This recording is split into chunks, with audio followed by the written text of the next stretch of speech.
சாய்ராம். என் அன்பு செல்லமே, என்னுடைய அழகான தங்கமே, என்னென்னவோ யோசனைகள். சிறு வயதில் வாழும் பொழுது பெரிய பிள்ளையாகி இந்தந்த விஷயமெல்லாம் செய்யணும், அந்தந்த விஷயமெல்லாம் செய்யணும்னு ஒரு ஆசை. ஆனால் இப்போ யோசிக்கும் போது அந்த ஆசைகள் எல்லாம் எங்கு போனது என்று தெரியவில்லை. உன்னை சுற்றி ஒரு கூட்டங்கள் இருந்தது, ஆனால் அந்த கூட்டங்கள் எப்பொழுது எங்கு போனது என்று கூட தெரியவில்லை. அந்த வித்தியாசமான ஒரு வாழ்க்கைக்குள் வந்துவிட்டாய். நீ எப்பொழுதும் போலதான் இருக்கிறாய், ஆனால் உன்னை சுற்றி இருப்பவர்கள் யாருமே அப்படி இல்லை. அவரவர்கள் எல்லா விஷயத்திலேயும் நீ உன்னை சேர்த்துக்கொள்ளாமல் உன்னை எப்பொழுதுமே ஒதுக்கி ஒதுக்கி அவர்கள் எல்லோரும் ஒற்றுமையாகி உன்னை மட்டும் எந்த இடத்திலும் ஒதுக்கி விட்டுத்தான் இருக்கிறார்கள். நீ எப்பொழுதுமே சொல்வாய், ஏன் நம்மை மட்டும் ஒதுக்குகிறார்கள்? எல்லோரும் அப்பொழுது இருந்தவர்கள் எல்லோரும் சேர்ந்துதானே இருக்கிறார்கள், ஆனால் நம்மை மட்டும் ஏன் இப்படியெல்லாம் ஒதுக்குகிறார்கள் என்று நீ எப்பொழுதுமே யோசிப்பாய். அதற்கெல்லாம் காரணம் என்ன தெரியுமா? ஒரு விஷயம்தான், பணம். அது மட்டுமல்ல, அவர்கள் தவறு செய்தால் நீ உடனடியாக கேட்பாய், என்ன இப்படியெல்லாம் தவறு செய்கிறீர்கள், இதெல்லாம் தவறு, நீங்கள் இதெல்லாம் செய்யக்கூடாது என்று கொஞ்சம் நியாயமாக நீ பேசுவாய். அந்த நியாயமானது அவர்களுக்கு பிடிக்கவில்லை. ஏனென்றால் அவர்கள் தவறு செய்பவர்கள், சில விஷயத்தில் நியாயமே இல்லாமல் நடந்து கொள்பவர்கள், மனசாட்சி இல்லாதவர்கள். அவர்கள் என்ன நினைப்பார்கள் தெரியுமா? பணத்திற்காக என்ன வேண்டுமானாலும் செய்யலாம் என்று. ஆனால் நான் மட்டும் உனக்கு சொல்வேன், நீ பணத்திற்காக எந்த ஒரு விஷயத்தையும் எந்த ஒரு காரியத்தையும் தவறாக ஒரு இடத்தில் போய் இறங்க மாட்டார். காரணம், தெய்வம் நம்மை இரு கண்களால் பார்க்கிறது. தெய்வம் நம்மை பணத்திற்காக ஒரு விஷயத்தை செய்தோமானால் தண்டிக்கும் என்ற பயமும் இருக்கும். அதே நேரத்தில் இது எல்லாம் மிகப்பெரிய ஒரு பாவம், கர்ம வினையில் சேர்த்துவிடும் என்ற ஒரு பயங்கரமான ஒரு எண்ணமும் இருக்கிறது. சரி, எல்லா விஷயத்தையும் விடு தங்கமே. இப்பொழுது தெரிந்து கொண்டாயா? நீ எப்பொழுதுமே சொல்வாயே, ஏன் இவர்களுக்கெல்லாம் நம்மை பிடிக்கவில்லை, ஏன் இவர்களுக்கெல்லாம் நம்முடைய இத்தனை நாள் சேர்த்து கொண்டார்கள், ஏன் இப்பொழுது மட்டும் என்னை சேர்த்து கொள்ளவில்லை என்று எப்ப பார்த்தாலும் கேட்பாய் அல்லவா? அதற்கான விடை கிடைத்து விட்டதா? விடை கிடைத்து விட்டதா என்ன? என்னை இத்தனை நாள் போட்டு இந்த விஷயத்திற்காகத்தானே ஏன் சாய் என்னை மட்டும் எல்லோரும் ஒதுக்கி விட்டார்கள்? நான் என்ன சாய் தவறு செய்தேன்? நானும் எல்லோரும் போலதானே இருக்கிறேன், ஆனால் எல்லோரும் எப்போ பார்த்தாலும் என்னை மட்டும் ஒதுக்குகிறார்களே, இதற்கெல்லாம் காரணம்தான் என்ன? சீக்கிரமாக பதில் சொல்லுங்கள் என்றார். சீக்கிரமாக என்ன? நான் பதிலை சொல்லிவிட்டேன். எல்லாமே என்னம்மா, உன்னுடைய வாழ்க்கையை நீ அவர்கள் தவறு செய்வதற்கு நீ தவறு, நீ இதை மாற்று அதை மாற்று என்பார். ஆனால் அதற்கு அவர்கள் உன்னுடைய வேலையை பார்த்து கொண்டு இரு என்பார்கள். இதற்குத்தான் எப்பொழுதும் உன்னை சேர்த்து கொள்வதே கிடையாது. சரியா நான் சொல்வது?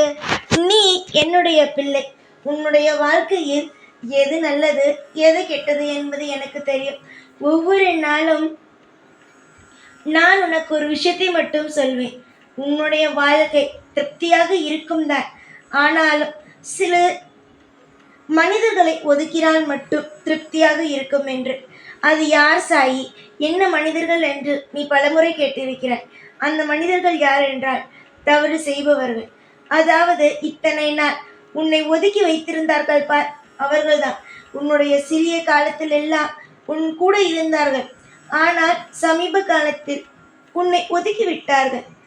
அதனால் இனிமேல் வரும் காலத்தில் என்னதான் நீ வசதியாக ஆனாலும் சரி, என்னதான் உன்னுடைய வாழ்க்கையில் நடந்தாலும் சரி, அவர்களை மட்டும் உன்னுடைய வாழ்க்கையில் ஒரு நாளும் ஒரு பொழுதும் நீ சேர்த்து கொள்ளவே கூடாது. எல்லா நிமிஷத்திலேயும் சுதாரிப்பாக இரு. காலம் முழுவதும் வாழ்க்கையில் சுதாரிப்பாகத்தான் இருக்க வேண்டும். சுதாரிப்பு இல்லாமல் எல்லா நேரத்திலேயும் நீ கவலைப்பட்டு கொண்டே இருந்தாய் என்று வைத்துக்கொள், உன்னை யாராலும் காப்பாற்ற முடியாது. அடுத்தவர்கள் உன்னை ஒதுக்கினார்கள் பத்தியா? உன்னிடம் காசு இல்லை, பணம் இல்லை என்று ஒதுக்கினார்கள் பத்தியா? அதற்கெல்லாவற்றுக்கும் நீயே தலையாட்டியதை போல ஆகிவிடும். நீ என்னுடைய பிள்ளை. உன்னுடைய வாழ்க்கையில் ஒவ்வொரு காலகட்டமும் நான் உனக்காக எல்லா விஷயத்திலேயும் கண்டிப்பாக உதவிகளை செய்வேன். துரோகிகள் எல்லா விஷயத்திலேயும் துரோகிகள் இருக்கிறார்கள். அந்த துரோகிகள் அனைவரையும் அடக்க வேண்டும் என்றால் உன்னால் முடிந்த முயற்சிகளை செய்ய வேண்டும். தேவையில்லாதவர்களுக்கு நீயாக உன்னுடைய மனதில் எப்ப பார்த்தாலும் ஏதாவது ஒன்றை நினைத்து கொண்டு அவர்கள் என்னை சேர்த்துக் கொள்ளவில்லையே, இவர்கள் என்னிடம் பேசவில்லையே, அவர்கள் என்னிடம் பேசவில்லையே என்று ஒரு பொழுதும் எதையும் நினைத்து கவலைப்படக்கூடாது. யார் பேசினால் என்ன, பேசாவிட்டால் என்ன, அவரவர்கள் வாழ்க்கையை பார்த்து கொண்டு இருப்பார்கள். நீ முன்பெல்லாம் நினைத்தாய் இவர்கள் எல்லோரும், கூட இருப்பவர்கள் எல்லோரும் கடைசி வரைக்கும் நம்மோடு வருவார்கள் போல் என்று. ஆனால் இப்பொழுதுதான் எல்லாரையும் பற்றி உனக்கு தெரிந்தது. யாரும் நம் கூட வரமாட்டார்கள். எல்லாருமே துரோகிகள் தான். பணத்தை எதிர்பார்த்தார்கள், அது எதுவும் கிடைக்கவில்லை என்றவுடன் அடுத்தடுத்து வாழ்க்கையில் தவறுகளை செய்ய ஆரம்பித்து விட்டார்கள். பாவத்திற்கு மேல் பாவத்தை செய்து விட்டார்கள். இனிமேல் நம் அவருடன் சேரக்கூடாது என்று நீதான் முடிவு செய்ய வேண்டும். புரிந்ததா? உன்னுடைய வாழ்க்கையில் சிலவற்றை நான் ஒதுக்கிவிட்டேன். இதற்கு மேல் நீயாக அவர்களை சேர்த்துக்கொண்டு கஷ்டத்தை அனுபவிப்பதும் இல்லை. தெய்வமே பார்த்து இவர்கள் எல்லாம் ஒதுக்கிவிட்டது என்று நினைத்து சந்தோஷப்படுவதும் உன்னுடைய கையில் தான் இருக்கிறது. தவறாக இருப்பவர்களை எப்பொழுதும் உன்னுடைய வாழ்க்கையில் நீ சேர்த்து கொள்ளாதே. நல்லவர்களை மட்டும் எல்லா நேரமும் உன்னுடைய வாழ்க்கையில் நீ சேர்த்துக்கொள். ஏன் தெரியுமா? நல்லவர்கள் கூட எந்த ஒரு நாளும் உனக்கு இது தப்பு நடந்துடணும், அது தப்பு நடந்துடணும்னு நினைக்க மாட்டாங்க. ஏன்னா அவங்க தெய்வத்தோட புள்ள. ஆனா அடுத்தவங்க வாழ்க்கையை கெடுத்து வாழணும்னு நினைக்கிறாங்க பாரு, அவங்களெல்லாம் நீ என்னைக்குமே எந்த ஒரு விஷயத்தையுமே நீ என்ன செய்யக்கூடாது, நீ சேர்த்து கொள்ளக்கூடாது. இன்பமாக இருக்கும் வழியை பார். எப்பொழுதும் சந்தோஷமாக இருக்கும் வழியை பார்.